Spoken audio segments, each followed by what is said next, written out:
Time now for Vikings Fan Line on the Minnesota Vikings Radio Network. Your chance to talk about today's game with the Vikings broadcast team. Add to the conversation on Vikings Fan Line by calling 651-989-KFAN or toll free 1-800-320-5326. Now it's your reaction to all the action. Vikings Fan Line. Here's KFAN's Ron Johnson and Eric Nordquist. 37-10 is the final score from Lambeau. Your Minnesota Vikings fall to 7-9 in the 2021 season and have officially been eliminated from all and any possibilities of participating in the postseason. It is Vikings Fan Line. I'm Nordo from 9 to noon, filling in for Corey Cove because the sun went down and he's been asleep for 6 hours. Ron Johnson, Gophers great Vikings analyst, is with me as well. 651-989-5326. 800-320-5326. Just going to put it on a tee and let you hit it, Ron, before we get to the callers here. Your thoughts? I said it before, horrendousness. I don't even know if that's a real word, but it just did not seem like, because I heard Ben Lieber say that, and in the pregame show on Fox, I said the same thing. I thought we were going with Sean Mannion because he had all the playbook knowledge. He grasped it. He's been behind Kirk Cousins all season. It did not seem like they gave him any type of, besides the first couple plays where we saw some play action, other than that, it was line up, hand the ball off into a 7-man box. Then it was guys in the A gap. There's no type of moving guys around. Defensively, it is what it is. That's Aaron Rodgers. You got to go shot for shot with him. But offensively, it just seemed like there was nothing. It was like watching Chris Collinsworth have sex with the Green Bay Packers entire team when you hear him talk about, how great they are and how awesome he uses leverage on the receivers and linebackers and DBs. And then you watch the Vikings and he has nothing to say. It's like, what? Chris Collinsworth, he was making love to Aaron Rodgers in the offense. Oh, okay.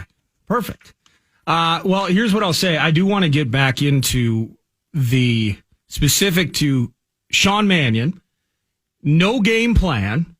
And basically, all week I hear that they put him up there, that he's ready. He knows the playbook. Utter and total complete confidence in this guy. What I saw tonight was not competency, was not a guy that was ready to play in an NFL game. Kirk Cousins, of course, missing the game due to COVID protocol. Let's do this. Let's pause for station ID. We'll get to some phone calls and a sound bit from Mike Zimmer's press conference. This is Minnesota Vikings football. Follow the leader. Minnesota sports leader is FM 100.3 KFXN Minneapolis St. Paul. The Fan. Vikings Fan Line 651-989-5326 800-320-5326. I'm Nordo. Ron Johnson with me. Kellen Mond did not start the game. He did, however, jump in for one series. It sounded like Mannion just needed a quick spell, and he was 2 of 3 for 5 yards, and then he promptly exited the next time the Vikings had the ball offensively. After the game, you heard this, Ron. Greg Coleman's interviewing him, and not sure who I'm going to start next week. No playoffs on the line. Kirk, due to protocols and such, certainly if all is healthy, he's going to be available for that game. Possibly. And so then, because I think it's a 5-day thing now instead of a 10-day bit, so he would technically be available. No, I think it's 5 for vaccinated. I think we got to check. I think it's 5 for everybody. Is it everybody now? Okay. But all the same, Kellen Mond, maybe he gets more run. He said he didn't know. Well, he expanded on that a bit during his media availability, and I would like to fire off this interesting comment when basically asked, hey, would you like to see Kellen Mond next Sunday? Do you think you want to get a look at Mond next week? Not particularly.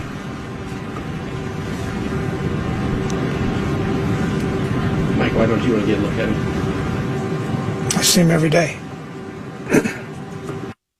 Okay. My goodness. How about that? That was hard. That was very... I hope they ask him again this week, and maybe that was just bitterness after the game, because my goodness, that's tough. Well, bitterness. I thought his nose was going to fall off before the end of the game. Were you cool with, again, the build-up to it with the way Zimmer and everybody talked about Mannion being in this spot, no Kirk. Everyone was... Absolutely. Sean's the guy. You should see the command that he has of his teammates offensively. We're going to go in basically with the same ability to run XYZ portion of the playbook. And Kellen Mond, your third-round draft pick, presumably a third-round pick used on maybe potentially a future starter in this league, a guy you want to be excited about. Yep. Him not starting the game, how'd you view all of that? I mean, I think we saw a glimpse of it. Like, the game speed in the NFL is a lot faster than people know. And you saw it in that last throw where he almost threw a pick. It was double slants. And I've been saying this all game. I don't know why Sean Mannion didn't get those plays. Like, it's almost like Kellen Mond came in and said, let's keep it simple, run three-step. Run three-step with Sean Mannion. Like, Aaron Rodgers runs three-step all the time. I mean, the slant to Devontae Adams, the slant to Alan Lazard. And then you see Kellen Mond come in, two guys come in the A-gap, and immediately they go out. Mond throws the ball as if they're still blitzing. Like, you could see him do the little arm down thing to get the ball, and he panicked. Like, he kind of turned quick and just threw it without turning, seeing the fact that the linebacker has vacated, and you can hit that second receiver in the hole right behind. Because I always say, if the linebacker runs, throw it right behind his ear. And he threw it right to the linebacker. If not for a batted down ball, it's a pick six. So maybe that's what Zimmer sees all week in practice, where he can't decipher defenses. And we know Zimmer's defense is hard, and he can't figure it out. Absolutely. That's Ron Johnson. I'm Eric Nordquist. 37-10 is the final. The Packers have secured the number 1 overall seed in the NFC playoffs. So they'll get the bye week, and just with the Lions next week, they get maybe a couple of weeks to chill some of their game changers, including Devontae Adams. He got into the end zone tonight. Rodgers, nearly perfect. And I want to get into all of that. I see a lot of Mond on hold right now, Zimmer-related thoughts. There's a lot of questions now for a Vikings team at 7-9 with no playoff hopes and just one more week to go through the motions and get into the offseason. Next segment, we're going to get right into the phone line, 651-989-5326, 800-320-5326. It's Vikings Fan Line. This is Minnesota Vikings football. We talk football. Live for this! This is the Fan.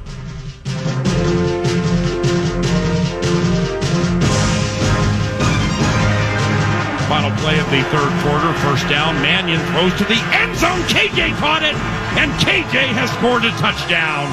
KJ Osborne with a 14-yard touchdown grab. First touchdown this evening by the Minnesota Vikings. The first thrown in Sean Mannion's career. 6 for KJ. It's 30-9 Green Bay.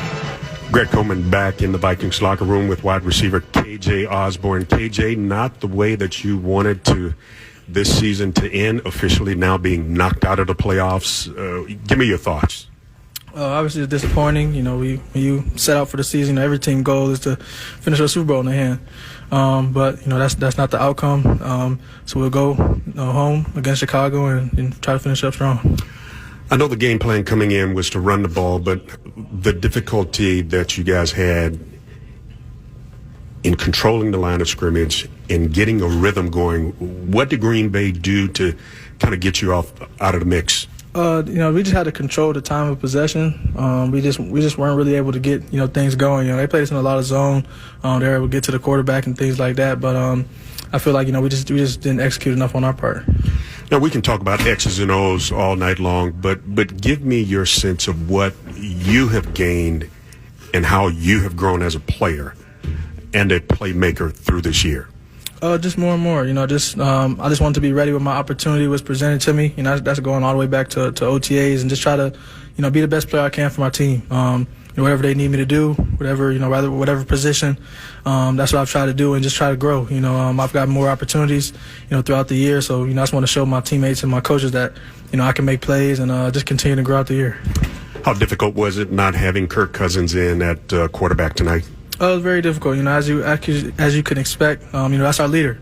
You know, that's a huge face of, you know, this organization, the face of this organization. So, you know, not having him out here was huge. But, you know, he's at home with COVID, so hopefully he's feeling okay and resting up. The approach that this team has. Last question before we let you go. The approach that this team will have next week. What will that focus be? Just finish, no matter what.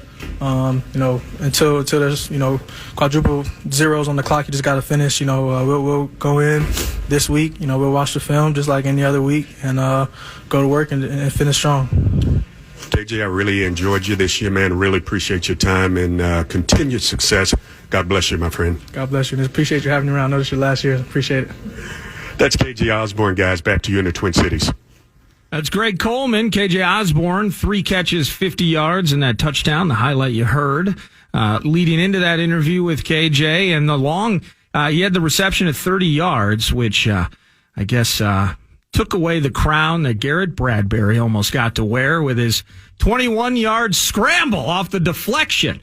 That being just kind of an overtone theme of the Vikings offense this evening. 651-989-5326, 800-320-5326. Vikings fan line. And let's jump to the lines. How about Sam, who I believe was at Lambeau? Welcome to Vikings fan line.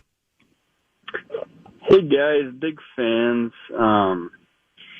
I bought these tickets before the season started, just looking at the roster with all the moves and like, oh, it's going to be a great game, but turned out to not be so much.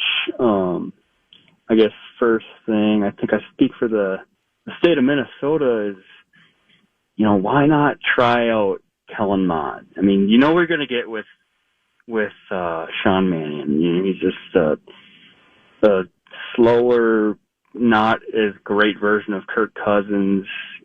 He threw his first career touchdown pass tonight. He's never coming over 126 yards in a game, especially in Lambeau. Why not start the new guy? And I feel like Kellen can extend plays, but maybe the coaching staff just maybe they made the right choice. They just saw something in practice where they don't believe in him. But that's number one. Number two, Chris Boyd. He just got picked on all night. Like, it seemed like the defense made no adjustments where it was Davante Adams against Chris Boyd. Like, Aaron Rodgers is going to take that gamble every single time, where it was just I was confused at the stadium, and everybody knew it. They saw Chris Boyd, Davante Adams, and he snapped the ball. I see one-on-one coverage, and everybody in the stands behind me, all these Packers fans, are yelling, "Oh my God, Davante, here we go!" And then I guess lastly, I don't want to spill you guys too much stuff here, but yep, quickly, Mike Zimmer, 8 years. I think it's time to go. He's had his time. We got to go. We got to go to an offensive mind. We got the talent. There's no reason we can't make it to the playoffs with this team. I'll hang up and listen. Safe travels back. Take care.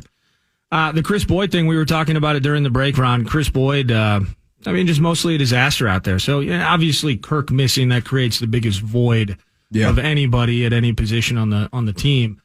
But sneakily, this Cam Dantzler being outbit and Boyd just being an absolute fish out of water.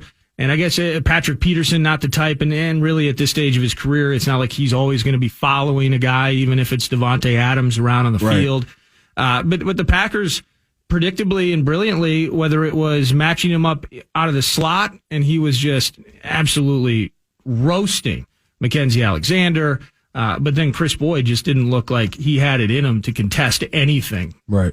Yeah, when you look at Zimmer's defense, he's never really had a true, chase a guy. It's always line up wide, field or boundary. So Xavier Rhodes, we always knew that with him and Trey Waynes. He had a little bit of that. And when I say follow, I mean in the slot. Like Xavier Rhodes didn't go in the slot. They would combo it. So he would he would go field or boundary, and then Trey Waynes would take the opposite. But whenever Davante Adams went in the slot, he would stay outside, and then it would be like a Mackenzie Alexander, or we can go all the way back to Captain Munderland and blah, blah. And so when you think about that, the way it's set up, and Chris Collinsworth brought that up on the telecast, that Patrick Peterson can only go so far, but LaFleur was smart. He's like, look, let's motion them, figure out what they're in, put him somewhere where I know I'm going to get a favorable matchup, and that's what kept happening. And then the times he was out, and then you got Chris Boyd over there, man on Alan Lazard, same thing. Lazard lost a little faith early on in the season. He said Aaron Rodgers came right back to him in that Lions game, and after that, they've been on the same page ever since, 6 touchdowns this season.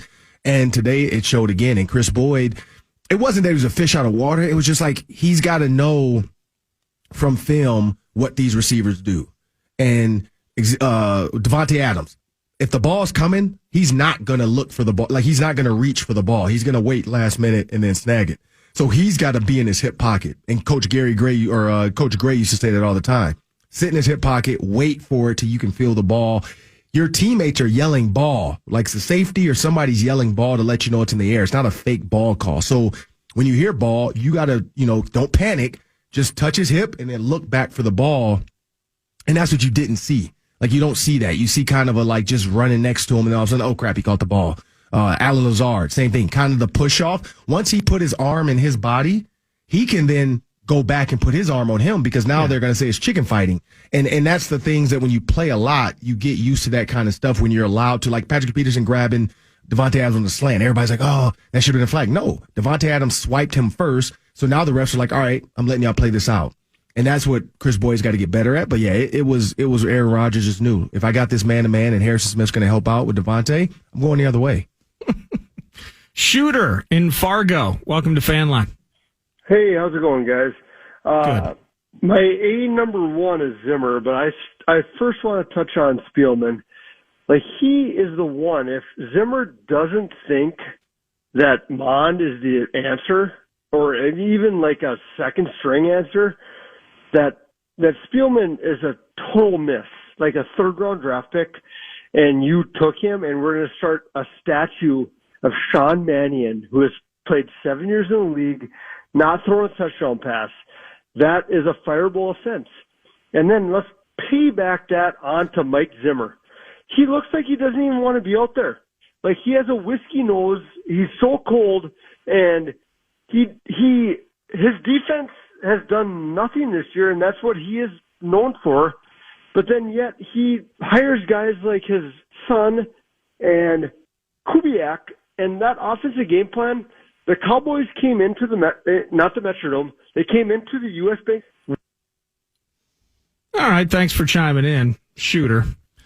The validity of some of the points, minus the vulgarity, there is some accuracy there. I mean, and that's the toughest thing. Kirk being out puts the backup quarterback in a spotlight. That's obvious. Mannion, that is just an awful option.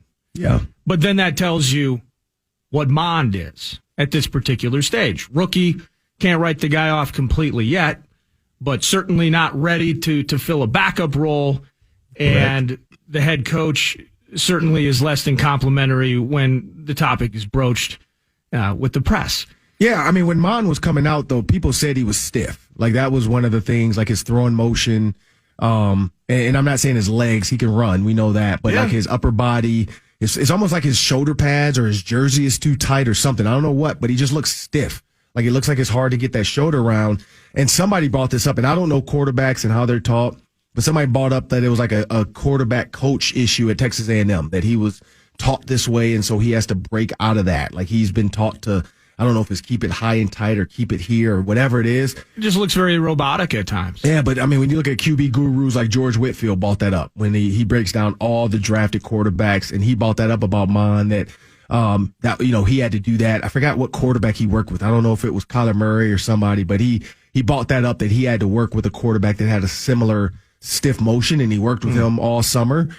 And I think for 2 summers, and then eventually he got him out of that motion. So it's one of those things that he might not be the guy, or this is not the offense for him. Like, they put so much time into Kirk Cousins and to these other guys that maybe they're just not giving. When you're giving reps with the threes, you probably don't look good. I mean, who are you going against and who are you throwing to? But yeah, I mean, like Zimmer said, he said he sees him at practice, so he's seen enough. Yeah, and when we return, we do need to get at this stage. It's going to be a front play talker in terms of the head coach, and Spielman's going to be talked about in that regard. The play calling, all of those things in a non-playoff year. Now, 3 of the last 4 seasons, this team is not going to the postseason.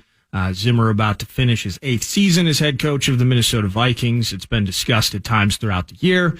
And when you lose games, like that gentleman mentioned, at U.S. Bank Stadium on Halloween to freaking Cooper Rush, when it's Amon-Ra St. Brown front of the end zone, and you're losing those games, and then you absolutely got to win out, and all you got is Sean Mannion, it creates problems. To Ronnie, Derek, Tim, Mike, Matt, and more, 651-989-5326, 800-320-5326. We're going to jump back to your calls next. It's Ron Johnson. I'm Nordo from 9 to noon. This is Minnesota Vikings Fan Line. Your home for all things purple. Galvin 10-5, touchdown! FM 100.3 KFAN, The Fan. Rodgers 2nd and 5. He pumps back to pass, fade to the end zone to Allen Lazard, and he caught it for a Green Bay Packers touchdown. Allen Lazard, right side, middle of the end zone. Chris Boyd with not the greatest coverage in the history of the NFL when it comes to ball skills and a 50-50 battle. Green Bay now has a 12-0 lead, and Allen Lazard has 6 touchdowns this season. That's number 34 for A-Rod. Rodgers goes empty, takes the snap on first down, 4-man rush. Aaron yet to be sacked, sidearm over the middle, caught, guess who? Devontae Adams. 11-yard touchdown, Rodgers to Adams. Rodgers has thrown 2. Devontae Adams now has 11 touchdowns this season and 10 in the last 3.5 games against the Minnesota Vikings. And the probable 1 seed in the NFC, the Green Bay Packers 19, the Minnesota Vikings 0. And 37-10 is the final. As the Vikings lose the border battle at Lambeau, they fall to 7-9. Packers 13-3, top seed in the NFC. Vikings getting to watch all of the 2021 NFL playoffs from their respective couches. Vikings Fan Line, I'm Nordo. Ron Johnson's with me, 651-989-5326, 800-320-5326. Now let's get to the phone lines. Matt in Sauk Center, welcome to Vikings Fan Line. Hi. Well, I got some points. First of all, I'm not getting any younger, and I mean, the last thing I want is to have the Vikings blow up everything and change everything, but what else are they going to do? And give me your ideas on what they can do next year to be competitive and change the whole dynamic, because we need more coaches like Dennis Green in there and not Mike Zimmer anymore. He's had his chance, he's failed, and it's done. Hey, appreciate it, Matt. Ron, that's going to be the resounding theme, and you're the Wilfs, and you're going to see and hear a lot of that. Yep. And there is, it's teams that want to win versus teams that can be happy being 8-8 or now 9-8 or 8-9. With the 17-game season and always contend for a playoff spot, but fall short in a lot of ways. They still get the cool TV deal checks. They still get to grow and have a tremendous business and a stamp on their respective communities. But the feeling and the vibe among many of the fans, and it's tough to disagree with them, the fact that this string has been played out and that another non-playoff season should spark some change. Yeah, and for people, because this is the conversation all the time. I've heard it on your show a bunch. I've heard it at the 12 o'clock show with Tina B and Common. I've heard it at the 3 o'clock with Justin Carter. What, who? What if they do it? Who? What do you mean, who? Have you heard it on the Power Trip? I'm not. Oh, okay. I don't think they talk about sports. No, not a lot. I've heard a lot of stuff on there, but not. But they will tomorrow. Football talk. But, I mean, here's some names. And again, let's throw Eric Bieniemy out of there because I'm sick and tired of even the conversation. Like I've almost called into your show when I've heard people say, "Oh, he doesn't interview well." Blah, blah. Like, listen to guys like Louis Riddick, and he will tell you the truth. Like, people try to act like there's not a weird discrepancy in how coaches are hired and how long they get to keep their job. But Byron Leftwich, you got Raheem Morris, you got Josh McDaniels, which who knows if he's just going to keep waiting till Bill Belichick passes out. Well, Raheem Morris had a tough couple of seasons with Tampa. Correct. It was like 2010-ish. But yeah, but I mean, think about the coaches. He kind of jumped back up with the Falcons. And then the Rams. He brought the Rams. Didn't he bring, I think he was the interim. He came and beat the Vikings. He brought the winnless Falcons in here. 0-5 Falcons. And he had Hayden Hurst. Come on. And Nathan Hackett, the offensive coordinator for the Packers. So, you know what I mean? Like, there's some guys out there that are going to get interviewed this year. What about that Dable cat? From the Bills. Coordinator at the Bills. Yeah, I do like the Bills. I'm just looking at guys where you can bring somebody in and you know, like Byron Leftwich, you know what kind of offense you're going to get. Raheem Morris, you know what kind of defense you're going to get, and he's going to relinquish the reins of the offense. Like, we've seen that. You know, with the Packers offensive coordinator, he's going to bring in that type of mentality with the offense, and same thing. Then whoever's defensive coordinator is, he's going to relinquish that. So you're going to have a separation of party. You know, And so it's not going to be one of those where, okay, I'm the coach and I'm the coordinator. I'm this and I'm that. Like that's what I'm just looking at. And I'm not saying like. I want to know who the Rams offensive coordinator is right now. Well, we know it's Sean McVay. Well, yes, but there is technically in name only. There's an OC. And when I'm seeing LaFleur go 26-6 his first 2 years, now he's got another 13-3. He might win 14 after, regardless of who plays next week. Is Zach Taylor down in Kevin Cincy. O'Connell. There it is. Kevin O'Connell. But the thing, Jared Zach Mayo. Taylor's winning divisions down in Cincy. And That's Jared the obvious Mayo, answer. with the Patriots defensive coordinator or linebackers coach, he's going to be a defensive coordinator soon. So whether the Patriots, move on from their coordinator and he gets a head coaching job somewhere or something like that, and then Jared Mayo steps up and becomes a coordinator. But Jared Mayo, the linebackers coach for the Patriots, when he played, we know the mentality that he has. And so he's going to be kind of the next, what was the boxer's name he reminded? Kim Norton. He's going to be a coordinator at some point. And there's a lot of names out there where these head coaches and coordinators all go to these conferences and they know each other. So when they go in these interviews, it's going to be awful. They have an idea of who they want to bring in to be coordinator, the staff they kind of want, the mentality. I mean, PJ Fleck, you heard PJ Fleck tell that story when he came here. He has a binder of that stuff. Like Sean McVay told, or I don't know if it's Sean McVay or somebody told PJ, have you a binder. Have a binder with everything. Lay it out. Lay your whole everything out. A lot of these coaches are doing that. And that's it. It's kind of like saying and all the coaches I named are young. So that's a youth movement that everybody's talking about. But then it's just, and if it's one bad year or one okay year, I mean, I like the 17-game season because it doesn't allow coaches to go 8-8. Like you either have a losing season or you have a winning season, and as simple as that. Well, the Wilfs have proven during their tenure here that they are loyalists in a big way. And they've been very supportive of people, giving them as much leeway and runway as anybody in their positions. Yeah, and if they're going to come back with them, they're going to come back with them. I'm just saying there's guys out there. For people to keep saying, if they blow it up, what do they do? It's a lot of people out there. And every year there's new names. And so maybe that's the path that we're going to be going down, learning more about Kevin O'Connell. Right. Somebody from the Rams. Mike in Rochester, Vikings fan line, what up? Hey guys. So first I got to start with Ron, big fan. I have to agree with you when you started the segment about Mr. Collinsworth. I won't get too far into that, but I had to mute my TV multiple times, and my wife quite didn't understand it. He's very hard to listen to, especially when you're losing. Yeah, he loves Aaron Rodgers. He loves him. Oh boy, it's tough. It's tough, especially with how ugly tonight was.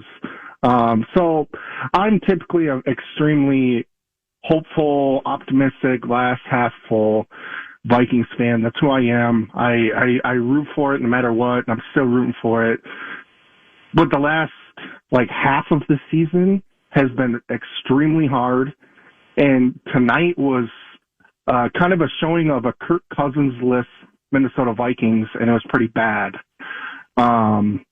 To the Kirk Cousins haters, here you go. So I was taking notes during because a lot of people swiped in and took some of my questions. So I'm going to just transition to the total lack of pass rush tonight. Respect to the Packers somehow keeping that O-line intact even with some big injuries. That put a lot of pressure on our secondary, and I think that's part of why it stunk. But lastly, I feel like it's kind of time to burn it down. I know the last person said he don't want to see it burn it down, but at this point, Kirk Cousins played really well this season. He clearly was not too much of a problem this year. This is the time that we can trade Cousins. This is the time, and I know this is really going to trip some people up, but to trade Cook. Trade Jefferson, build around Justin Jefferson and Adam Thielen, who's in the tail end of his career, and build around on defense Hunter Kendricks and Smith, who's on the tail end of his career. Get rid of Zimmer, Kubiak, Adam Zimmer, and just start rebuilding, because I would rather see that than watch the Vikings slowly bleed to death. And that's all I got. I appreciate you guys. Yeah, thanks, Mike. A lot to unpack there. I want to start with the lack of pass rush. And it was one thing I was thinking about, too. Vikings led the NFL in sacks just 2 weeks ago. Yep. And then you don't get to Stafford. You pick him off a few times. You like that part of it. But you never really impacted his game. those interceptions Stafford threw was largely just Stafford making terrible decisions. Stafford doing what Stafford does. And then fast forward to tonight. I mean, there were a couple of moments where you just kind of swatted at Aaron, but once again, not impacting the games. And again, despite the injuries to Hunter and now with Everson not being with the team, they still found ways to be productive. But 2 games in a row now, at this time of the season when these games meant everything, our pass rush did not show up. Aaron Rodgers is one of, if not the best quarterback in the NFL right now. And so when you think about what he can do to you mentally, and Zimmer says that's one of the toughest quarterbacks he has to deal with. And what Aaron does is he utilizes his leverage. So when he's motioning, if your linebackers don't move or your safety backs out, he knows who's coming now. Like, because you're giving it away. And that's why I say that all the time. When people are like, you always talk about you don't like vanilla ice cream in your offense. You want it to have sprinkles and chocolate and cherries. That's what I'm talking about. Marshmallows. When you motion a guy, these marshmallows are good, by the way. When you motion a guy and you then use the leverage, and that's what Aaron does. It's a run. But the minute Devontae Adams motions, if your guy is just going to sit inside, he can run it out. He's like, just run it out route. I'm going to throw it to you. Like, it's simple football. It's just, I'm going to count. If I outnumber you to a side, I'm now going to run a screen. And the running backs are used to it, so they don't bump into him. Aaron Jones almost caught the ball one time because he's like, oh, is this to me? Nope, this is going over my head to Devontae Adams or whoever's out there. That's the things that we don't see. Like, you don't see bubble screens. You don't see them taking advantage of the numbers and forcing the linebackers to play true. And so when you think about trying to blitz an Aaron Rodgers or put pressure, it's tough because if you blitz, he's just going to throw it out quick. Yeah. He's the best at hot routes. Like, he's one of the best at hot routes. He's going to figure you out, and he has a hot route built in every single time just about. And that's the big difference is that goes back to the Peyton Manning days of always having a hot route. And I don't feel like the Vikings, either they don't or I don't know. Because I rarely see Kirk Cousins just take the hot route. And tonight there were no hot routes. No, the hot route. I don't think Sean Mann can throw the ball that fast to have a hot route. It's a warm route. How about that? I mean, it's slow delivery. Yeah, it was like goodness. 0.38 seconds, which is really slow. But they try to blame it on him being 6'6". That's just his motion. I want to get to this, and then we're going to take a break, get some more calls in. Dalvin Cook with 9 attempts tonight. I mean, I'm just curious, maybe Dalvin, cold weather, 2 torn labrums, essentially. He didn't look right from the get-go anyway. But 9 touches, 13 total yards on the ground. He caught 3 balls, okay, for 0 total yards. He had a screen where there were no blockers. Yeah. How does that work?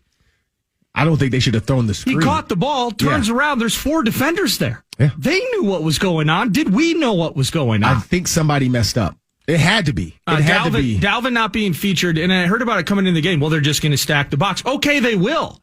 That should create other opportunities. Correct. That's an obvious thing. Correct. That is going to be the result of having an elite running back and now a backup quarterback. I get it.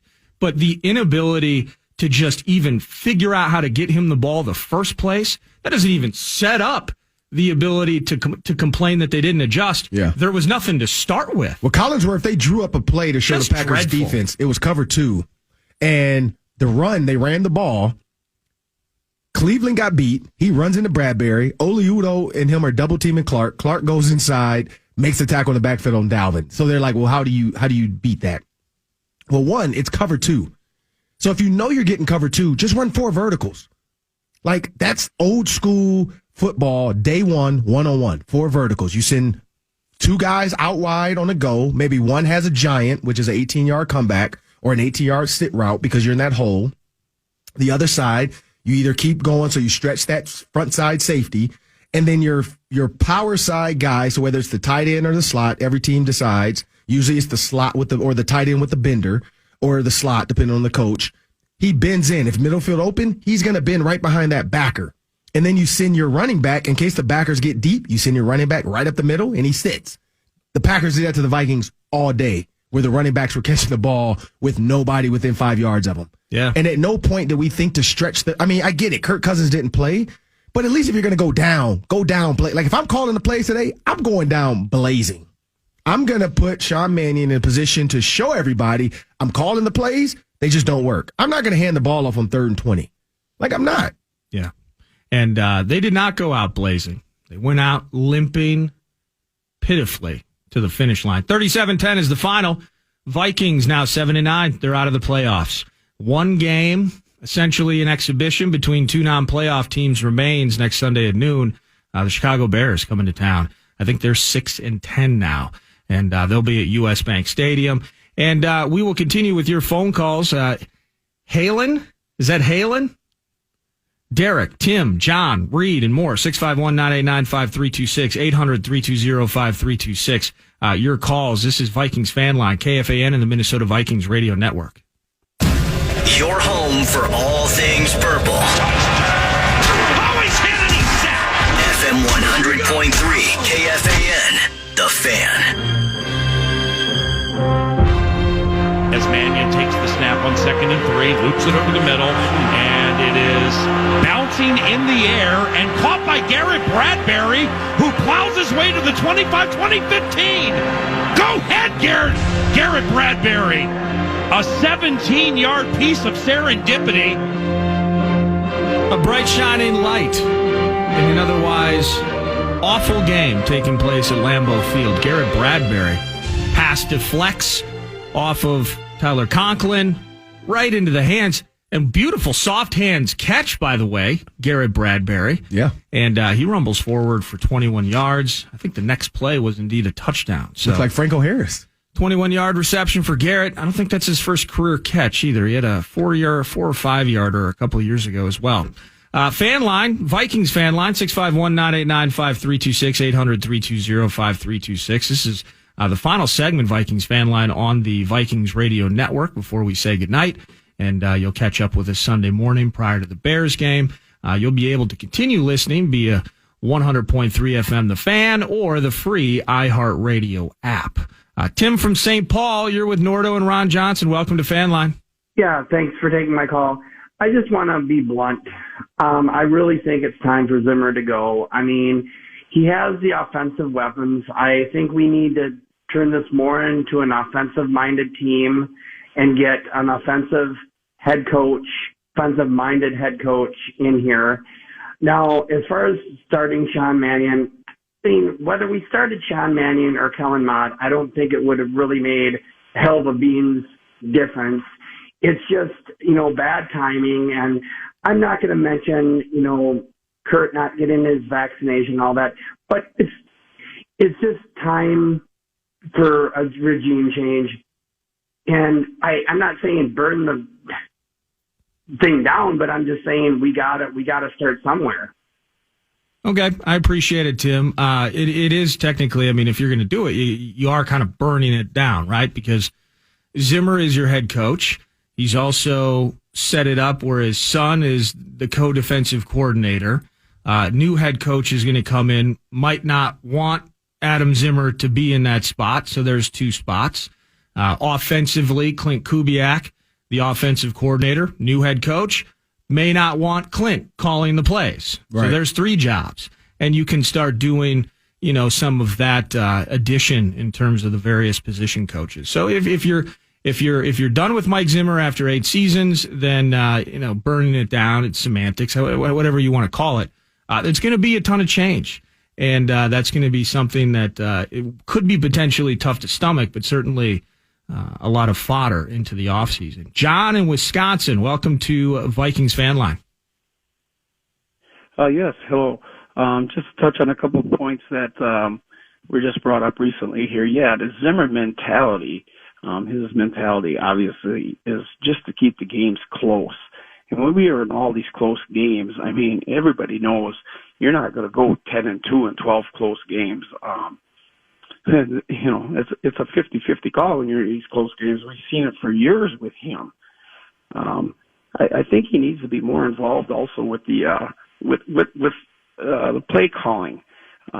It seems like the first drives of the game, we had the rollout and we had stuff working, but we never seen anything like that after that. Yeah.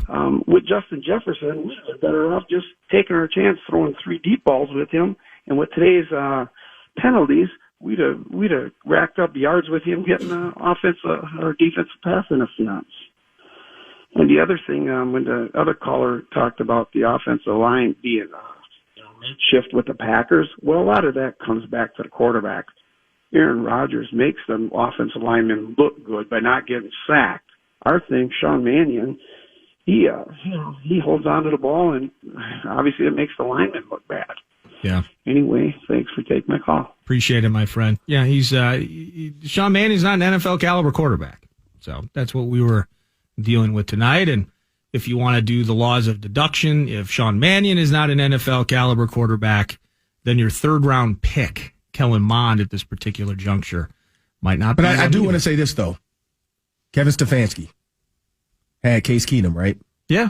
Case Keenum in everybody's mind right now is not an NFL quarterback. But under Kevin Stefanski, he looked good. Why? For one stretch of games, yeah.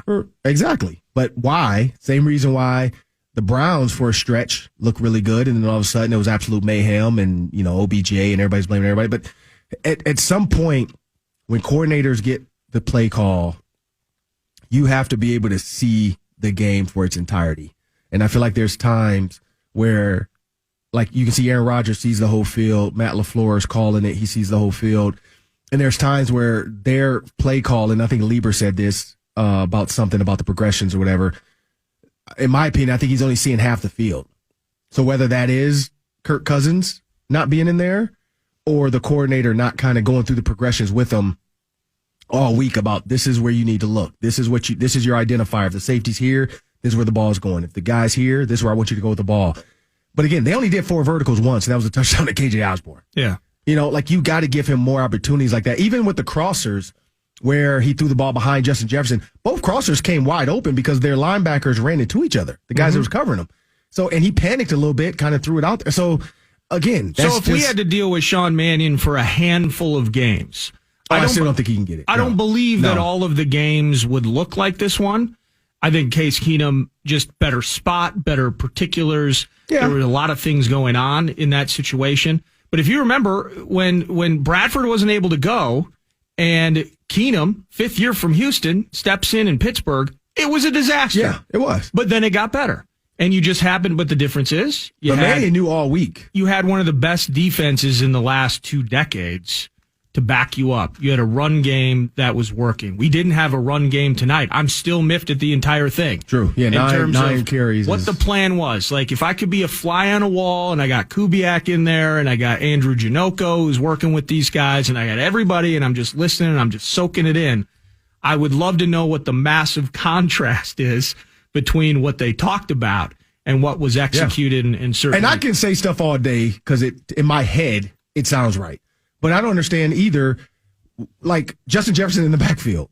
That clearly works. Yeah. Why not put Justin Jefferson on the right side of him? They attempted the one quick pass bit. He dropped it. Right. But put we're done with that for the night. Put Dalvin Cook on the other side and then run a play from there. See what happens. If everybody focuses on Jefferson, dump it back off to Dalvin Cook on the other side. Like, it was just like there was no opportunities. They tried to get him in space. You need more plays. You need more opportunities. How do you do it? Speed it up a little bit. Like, start off with some stuff you haven't done. Go quick. Go tempo. Get back to the line of scrimmage. Allow the defense not to get set. But there's not a lot of that. No, there was none of that. Derek in Manitoba, welcome to Vikings Fan Line. Yeah, thanks for taking my call. First-time caller here, so long-time suffering Viking fan. Sorry for that. Yeah, it's okay. Every game day I put my purple on and away we go. So, everybody's pretty much touched on everything. I agree with Mike earlier. I'm of the opinion that it's time to just break down everything, including the GM and the coach. And that's about all I have because, like I said, everything else is said. But I thought that what I want to see from the Vikings is to get a GM that finds that franchise quarterback that's groomed and grown with the Vikings. All these young head coaches now, they all have one thing in common. They have a quarterback that's come up in a system and has been groomed, other than Stafford going over to L.A. But yeah, Rodgers, Burrows, like they find that quarterback and they put him in the system and they run him through and they suffer along the way. But as they're suffering along the way, they're building other parts. And Spielman's had 10 years to do that. He hasn't been able to do it. You get a defensive-minded coach, and I was just looking at some of the scores for the Vikings here in their games on the road this year, because I think Tim touched on one offensive coach. This team has scored enough points this year to win games. 26, 34. Like, it's on the road, and they lose those games. You've got a coach that's just lost the team, in my opinion. He's just not the guy. It's time to move on.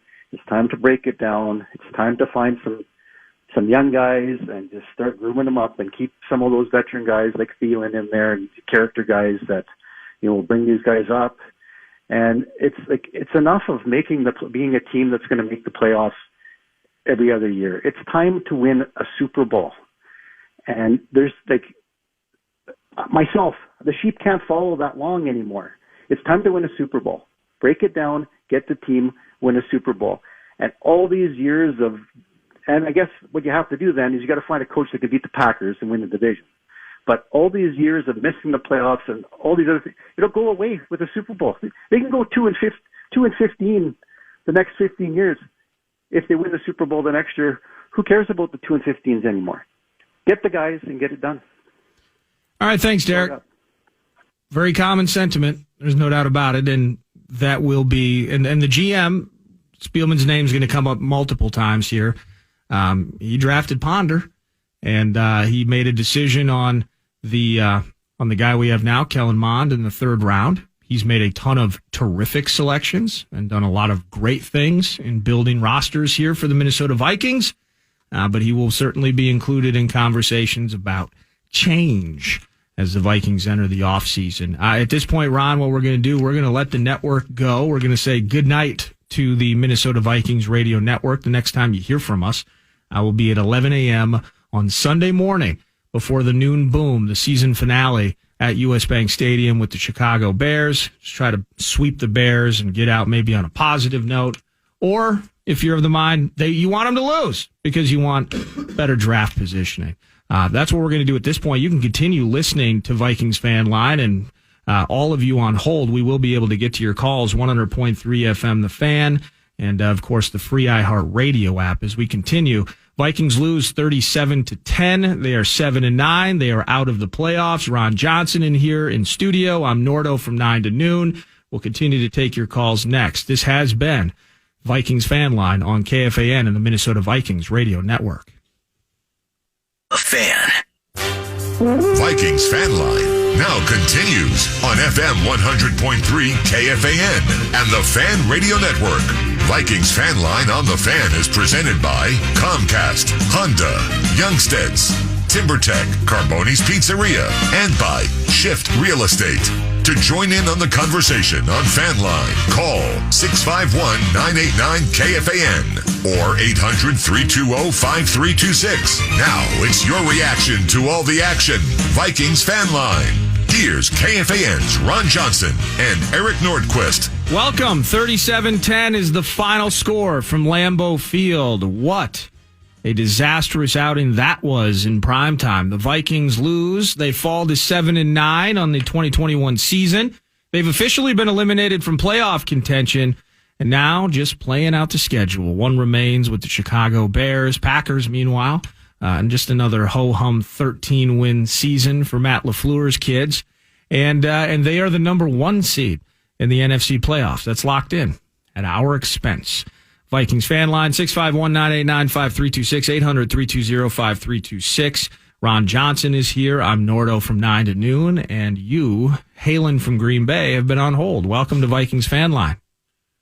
Hey, so I was actually at the game today. Okay. And I froze my butt off.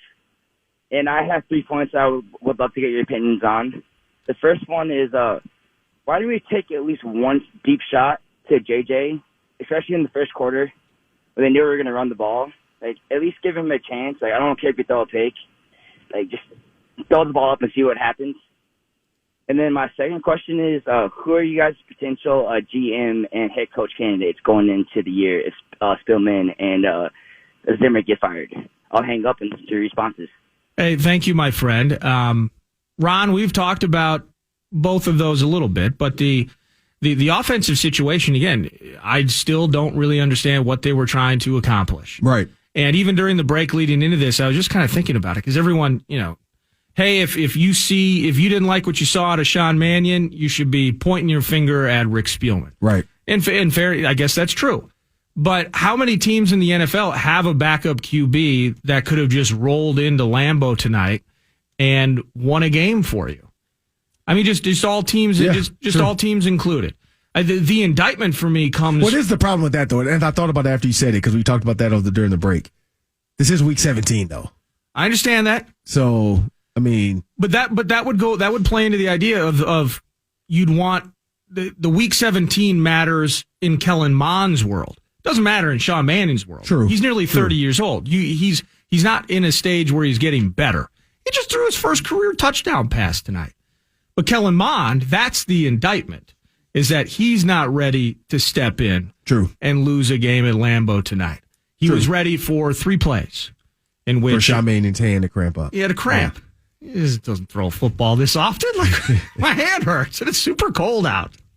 I want to go. That sounds like a power trip joke. I want to go home. Like Chris Hawkey could probably tell him what to do during a hand cramp. I personally, if changes are made at the conclusion of this season, I have no idea who the GMs are out there. Right.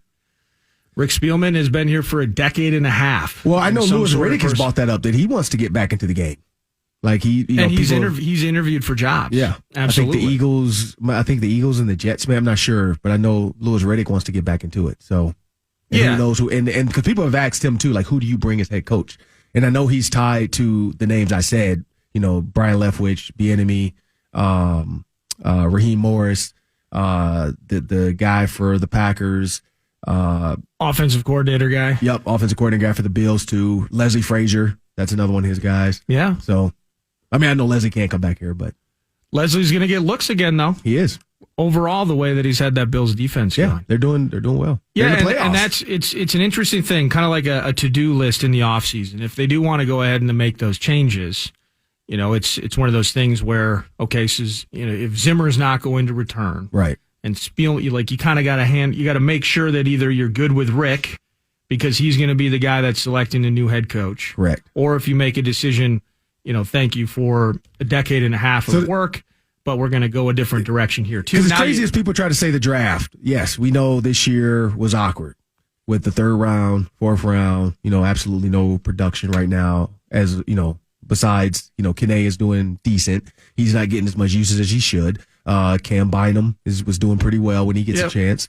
But go back, like I've seen tweets about that. If you go back to the Anthony Barrs, the Xavier Rhodes, the Trey Waynes, the Harrison Smiths, the Eric Kendricks, all these guys, Kirk Cousins, even getting him to come here. Like all these guys, they've got, Patrick Peterson, like they've done some, Danielle Hunter, Everson, not Everson, but Danielle Hunter. Like they've gotten guys to come here. Yeah. Even Sheldon Richardson's doing well.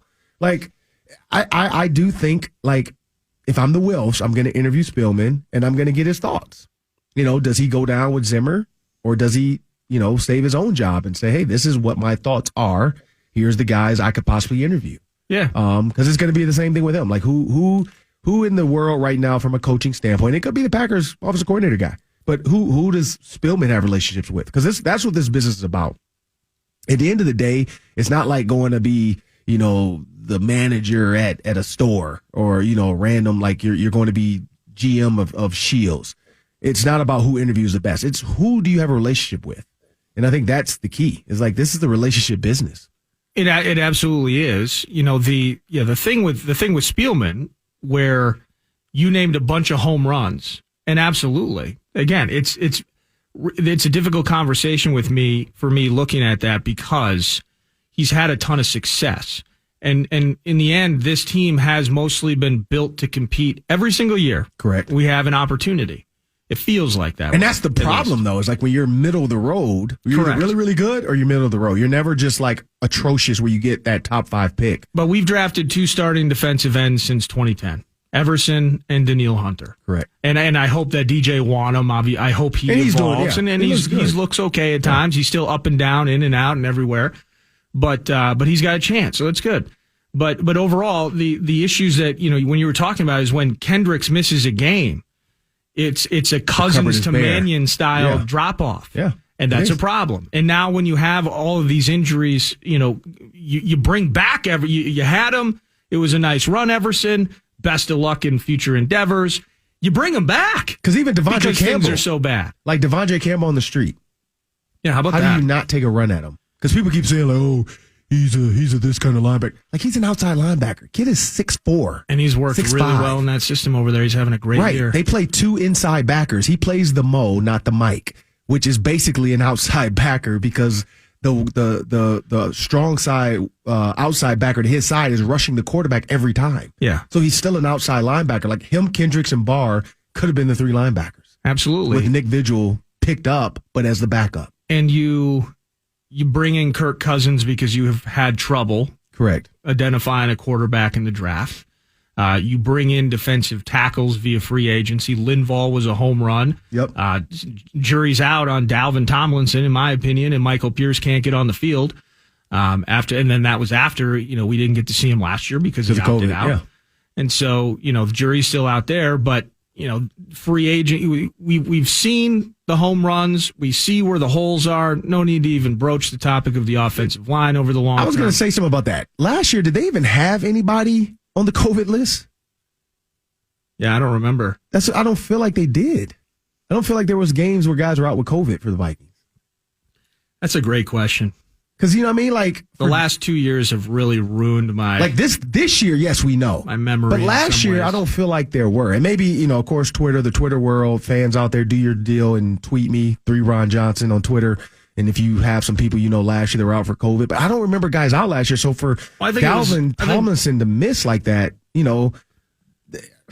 I don't think it was not say a big deal. I don't think guys were missing like that for the Vikings last year. Well, I don't think it was treated differently. Like the protocols were different. Oh, yeah, there were no fans, No fans. We were moving games around. Yep, and everything for the Vikings was all media, was all remote. We weren't going to the facility. But still, though, I'm just saying. Vaccines weren't, the shots. Yeah, I just don't feel like he was out. Like he was, or people weren't really out. But anyway, to your point, you got Tomlinson, who hasn't played much. You got Pierce.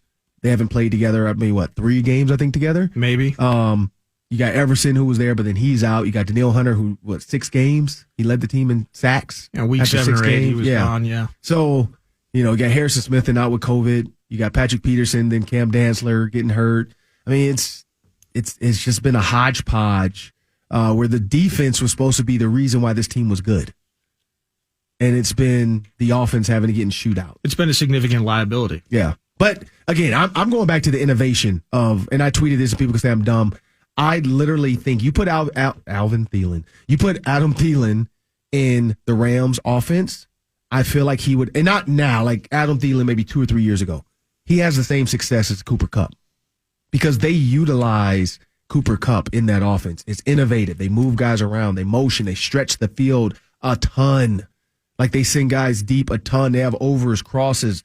We used to have that here. The Vikings used to have that. You haven't seen it lately. Whether it's Zimmer putting the governor on and telling Kubiak to tone it down and this is what I need you to do, run, and let my defense win these games, or the play calling has just been sporadic. Absolutely. Reed in Edina, welcome to Vikings Fan Line.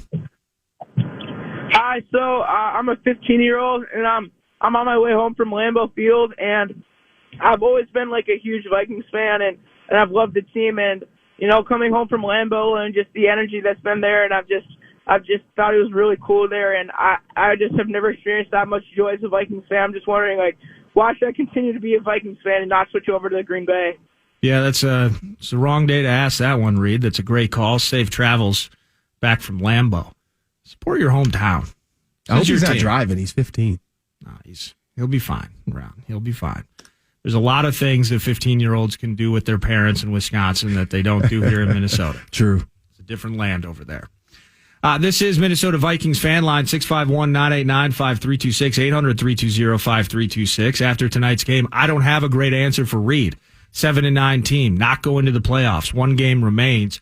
We'll get to your phone calls and wrap this thing up, put a bow on it, and send you into Monday morning. This is Vikings Fan Line on the Fan Radio Network. The Fan. Rodgers 2nd and 5. He pumps back to pass, fade to the end zone to Allen Lazard, and he caught it for a Green Bay Packers touchdown. Allen Lazard, right side, middle of the end zone. Chris Boyd with Not the greatest coverage in the history of the NFL when it comes to ball skills and a 50-50 battle. Green Bay now has a 12-0 lead, and Alan Lazard has 6 touchdowns this season. That's number 34 for A-Raj. One of several times the Packers got into the end zone earlier this evening. Vikings fan line, Vikings lose 37-10. Border battle 123 at Lambeau went the way of the green and gold, who have now just clinched the top seed in the NFC playoffs. I'm Nordo from 9 to noon. Ron Johnson is here with me. We'll get to your call, 651-989-5326, 800-320-5326. Garrett Bradbury's got to be the Liuna hardest working player of the game, right? Might as well. I mean, might as well. And what about Sean Mannion? He led the team in rushing tonight. Yeah. Just the way you drew it up, Ron. Those two. The Vikings would total 27 yards on the ground this evening. Dalvin Cook, just, you want to talk about working hard, 9 carries to get 13 yards. Sean Mannion, more efficient, 2 carries, 14 yards. And that's all part of the story as to why the Vikings lost this evening, and part of the grander story as to why the Vikings won't be going to the postseason. So that's who I'm picking. I'm picking Garrett Bradbury. I like it. And the miraculous 21-yard reception is your Liuna. We love you, Liuna. Liuna, hardest working player of the game. Now to the phone lines. Tom in Burnsville. Welcome to Fan Line. Hey, guys. How you doing? Doing good. Thank you. Hey, first-time listener, long-time caller. I just wanted to make a point about Sean Mannion's arm action. I watched that guy, and I listened to that dopey Chris Collinsworth talk about his 90-mile-an-hour fastball, and I'm a baseball guy, and I know a 90-mile-an-hour fastball for a pitcher means nothing. And so he kept talking about that the whole game. And when I watched Mannion throw, it's as if he doesn't know if he is supposed to be throwing a baseball or a football, just with his arm action. And to me, even like when he tries a soft touch pass, it's like he's lobbing a hand grenade. So I wanted to know what you guys think about him as a quarterback. I think the dude should have stuck with baseball myself. And then I wanted to add one more thing. I love meat sauce, and just sticking up for him. I think Corey Cove is a butthole. Okay. I appreciate it, Tom. Have a great night. What? There we go. I love Corey. Me too. Every positive needs, every protagonist needs an antagonist. Every party needs a pooper. And that's Corey. Yeah. Absolutely. Here's the thing with Mannion. And you can feel this, Ron. He's not a starting quarterback. No. So I personally would rather not break down, like, for instance, I went to Twins Fest about a decade ago, and they have the pitching machine. My heart was broken when I think I threw it was like 54 miles an hour. Oh, you got to 254, okay. I got no chance. No one's calling me. I don't know about arm action. You got to throw a knuckleball. Okay. Throw a knuckleball. A few people. R.A. Dickey, Tim Wakefield. Throw a slider. Not a bad career throwing a knuckler. The key here, we missed Kirk in this particular game. 100%. And I can't confirm the other stuff. I like Corey. Marcus in St. Paul, welcome to Vikings Fan Line.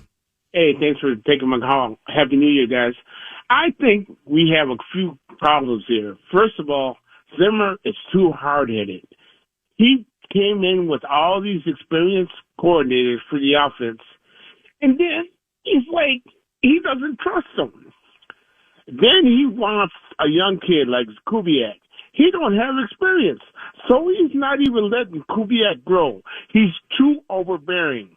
If we get rid of this GM, we need to get somebody like the Wild GM that's going to clear house, give Brzezinski a break, so he can not write out these big contracts for all these worthless players. And these guys have not learned how to play together. And I don't know what it is on these guys keep on making these same mistakes game after game.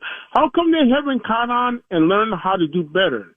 It's like some of them look like we're just playing high school ball. I mean, you guys are making money. You should be knowing what to look for on defense as far as where to watch the receivers, when to watch the quarterbacks, and whoever you're guarding.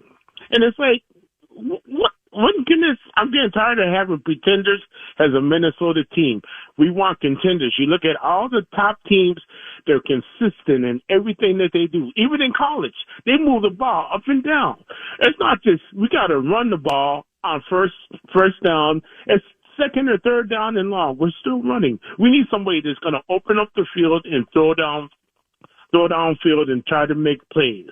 If they don't catch it, at least we might get a chance of getting pass interference. Take chances. Don't be scared. And I hope everything works out for us in the next year. But thank you guys for doing what you do. Thank you. Have a nice night. Yeah, thank you, Marcus. You know, I've noticed that refrain now about like Zimmer's personality.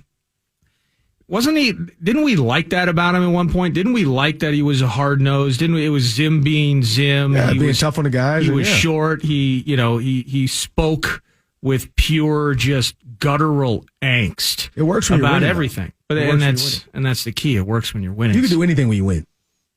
Absolutely. Like a Belichick. Yeah, we haven't done enough winning 3 of the last 4 seasons, including now 2021. Not a playoff season. 1 game remains. The Chicago Bears on Sunday. It's a noon kickoff. Usher in maybe Kellen Mond, although the coach did not seem particularly excited about the concept of playing Kellen Mond next Sunday. But we'll get into that. 651-9895-326, 800-320-5326. Your calls, if you're on hold, we're going to chat. We're going to get to you. This is Vikings Fan Line. Vikings lose 37-10 in primetime at Lambeau this evening. Packers the 1 seed. Minnesota Vikings spectators. This is Fan Line on the Fan Radio. The Fan.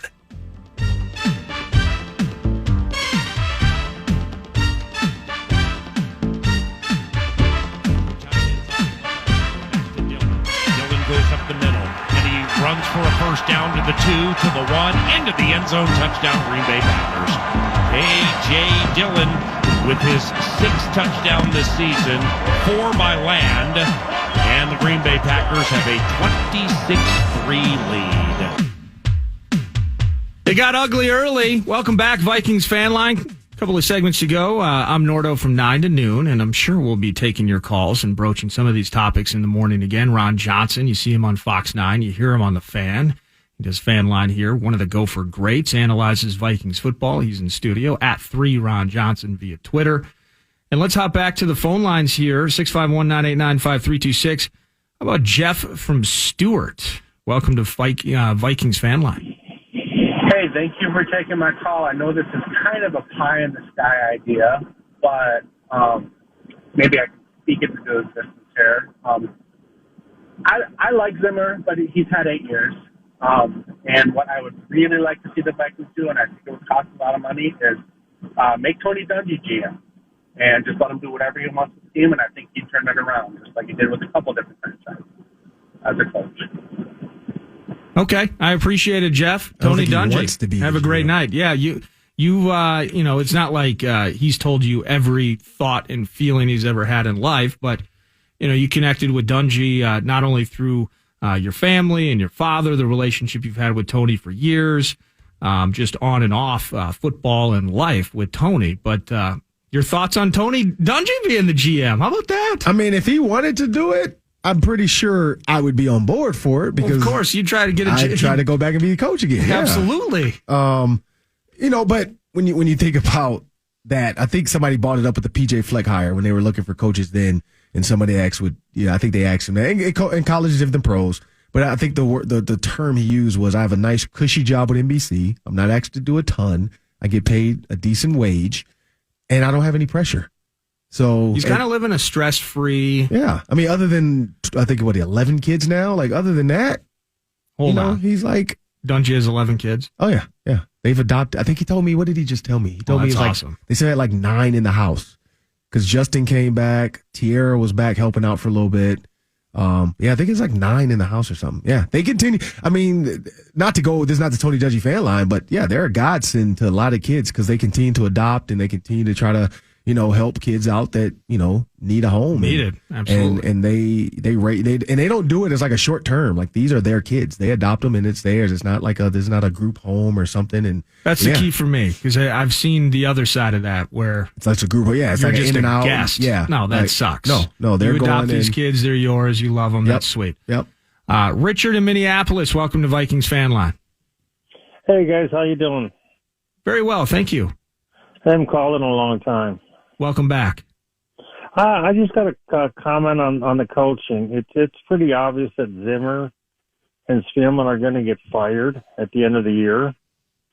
And when they hire a new coach and GM, I don't know what the Wolves' exact experience is with that hiring and the Wolf brothers' experience is with hiring a coach and a GM, since I don't think they did it too often.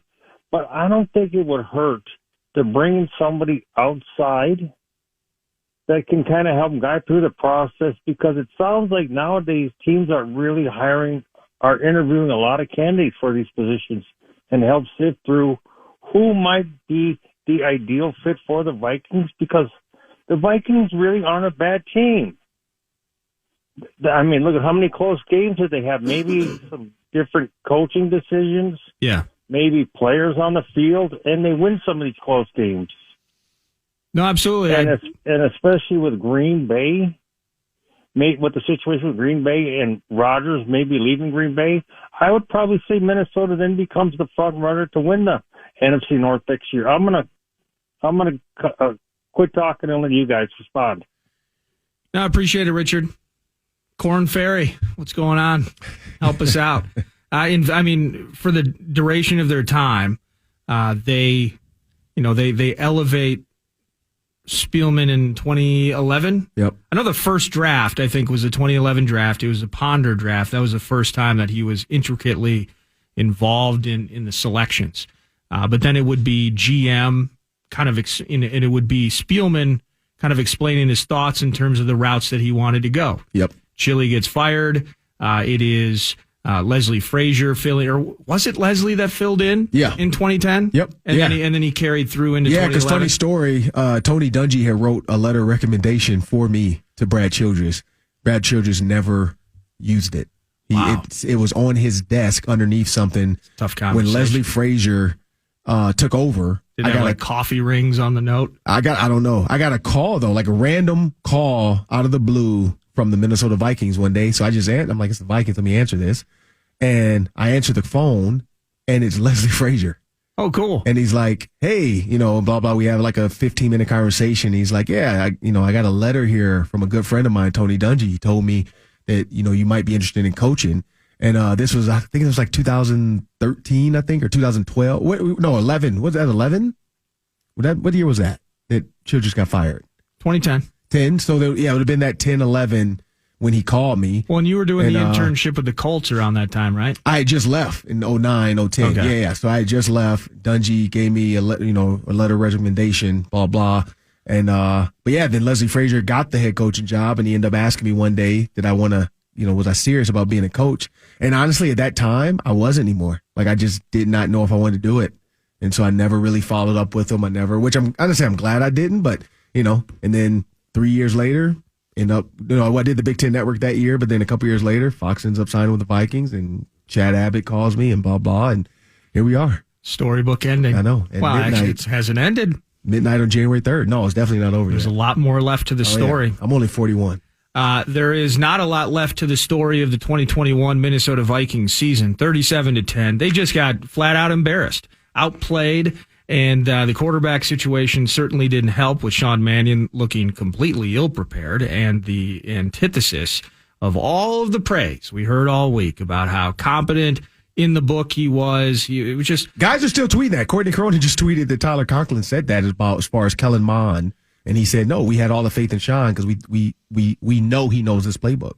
Well, then maybe it's a play calling thing. I don't know what it is. I don't know. It's the chicken or the egg. But nothing about what we saw on the field tonight was either interesting, enjoyable, competitive, or acceptable by any stretch of the imagination. And the Vikings are now out of the playoffs at 7-9. One game left against the Bears and one segment left to Fan Line. 651-989-5326, 800-320-5326. We'll put a wrap on this and talk about how the Vikings handle a seemingly meaningless game. But Andy, Tyler, Dave, if we can, we will get to your calls next. It's Vikings Fan Line on the Fan Radio. On the Fan. Final play of the third quarter. First down. Mannion throws to the end end zone. KJ caught it, and KJ has scored a touchdown. KJ Osborne with a 14-yard touchdown grab. First touchdown this evening by the Minnesota Vikings. The first thrown in Sean Mannion's career. 6 for KJ. It's 30-9 Green Bay.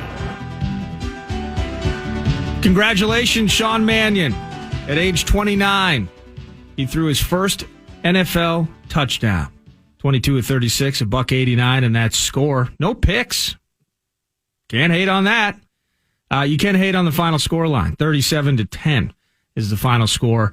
Packers now have clinched the 1 seed in the NFC playoffs. Vikings at 7-9.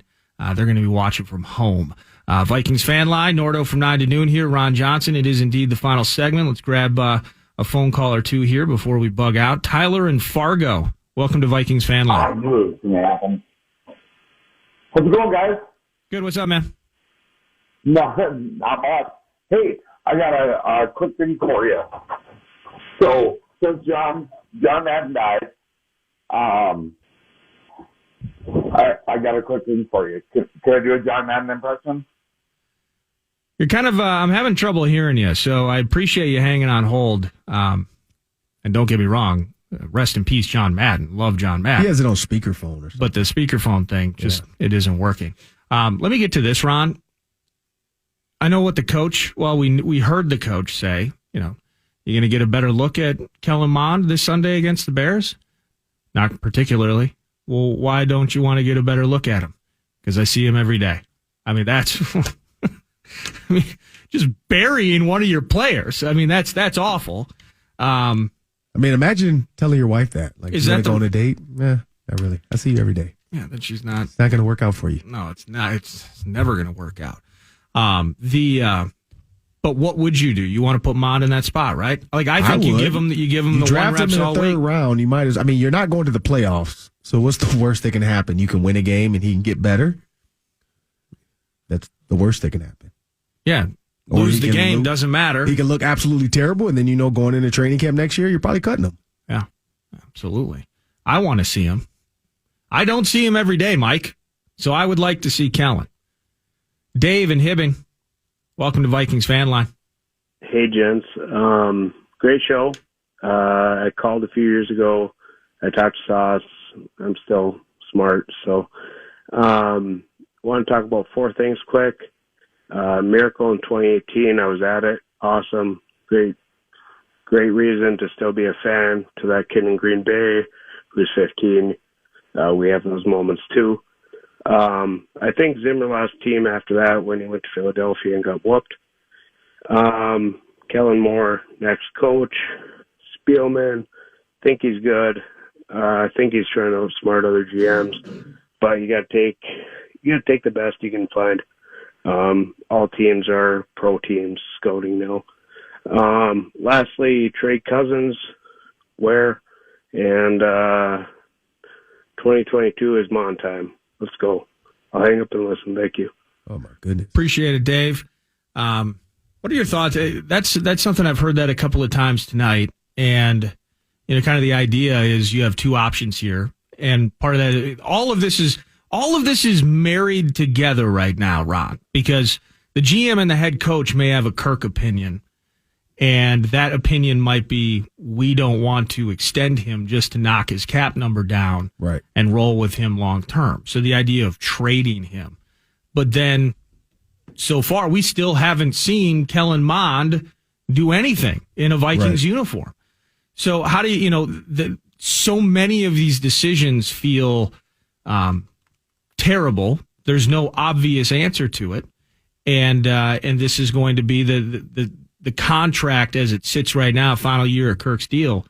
I think he's getting 35. He might be 45 against the cap. Right. I don't know how much new cash he's getting versus the various bonuses and things he's received, but that cap number is massive, man. And that's going to be something they got to dance around. Right. And you look at teams possibly that want to trade with the Vikings. Because most of these teams now, not most, most have a quarterback that they're pretty either happy with or they drafted or like, we're going to see how this goes. Yeah. But there are a couple teams that could trade with the Vikings. But then what is the value of doing this trade. So you look at the Pittsburgh Steelers, because Roethlisberger kind of alluded to this is it for him. Yeah. So if the Steelers want to get instant offense, maybe they go get Kirk Cousins.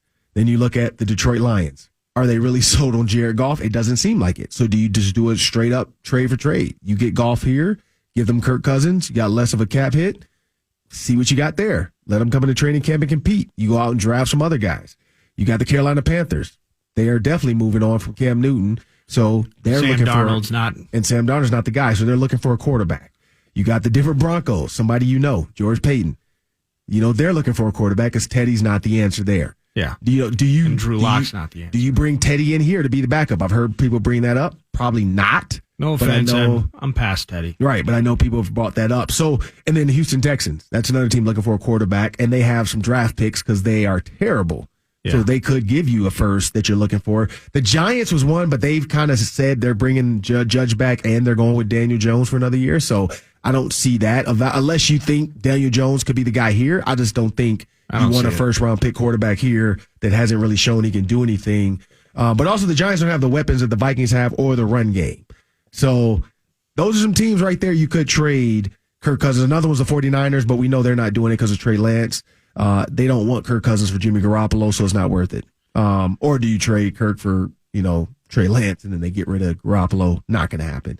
So, yeah. Everything you just said is just, it's so infuriating.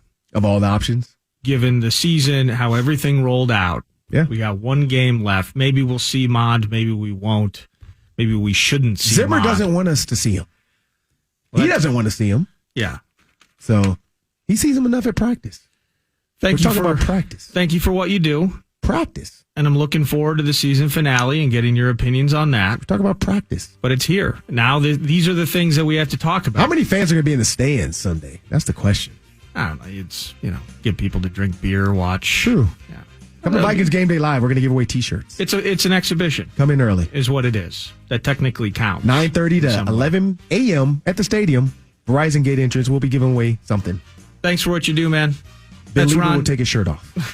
That's Ron Johnson at 3 Ron Johnson via Twitter. I'm Nordo from 9 to noon. Tomorrow, sad montage. We grieve. Border battle with Cindy. We'll take some phone calls. I think Lavelle's in the mix. Of course, the power trip should have been Lieber. I think he's going to be back from Green Bay. So he'll be in the mix and discuss all of this. 37-10, the Vikings fall to the Green Bay Packers. It's a noon kick, 10 a.m. pregame on the flagship Vikings Radio Network. Joins at 11. This has been Minnesota Vikings Fan Line on the Fan Radio Network. Have a terrific Monday, everybody. Cheers.